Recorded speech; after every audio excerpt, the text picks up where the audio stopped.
ড্ৰাগছৰ বিৰুদ্ধে কচুৱা আৰক্ষীৰ অভিযান। এক গোপন খবৰৰ ভিত্তিত কচুৱা আৰক্ষী আৰু গাঁওৰক্ষী বাহিনীৰ সহযোগত চলাইছিল অভিযান।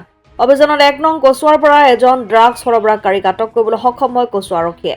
আটকাধীন ড্ৰাগছ সৰবৰাহকাৰীজন মফিদুল ইছলাম বুলি জানিব পৰা গৈছে।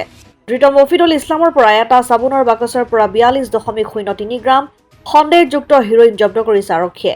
ধৃত মফিদুল ইছলামক কচুৱা আৰক্ষীয়ে আটক কৰি জেৰা অব্যাহত ৰাখিছে। কচুৱাৰ পৰা গুলজাৰ হুছেইনৰ ৰিপৰ্ট, অসম আদিত্য। NKS হুণ্ডাইলৈ স্বাগতম। নৰ্থ ইষ্টৰ প্ৰথম GDSI 2.0 ফিচাৰ্ছ ডিলাৰ হৈছে NKS হুণ্ডাই।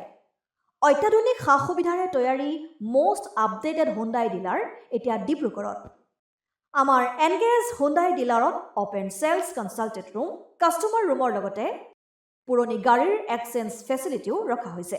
ইয়াত চেলছৰ লগতে ছাৰ্ভিচ ছেক্টৰৰ সুন্দৰ সুবিধা আছে। প্ৰয়োজনীয় সকলো এডভান্স টুলছ, হুইল বেলেন্সিং, এলাইনমেণ্টৰ অত্যাধুনিক machine, post hydraulic lift, fully ট্ৰেইনমেণ্ট পাৱাৰৰ লগতে nitrogen gas filling facility, fully automatic car ৱাছৰ ফেচিলিটিও আছে।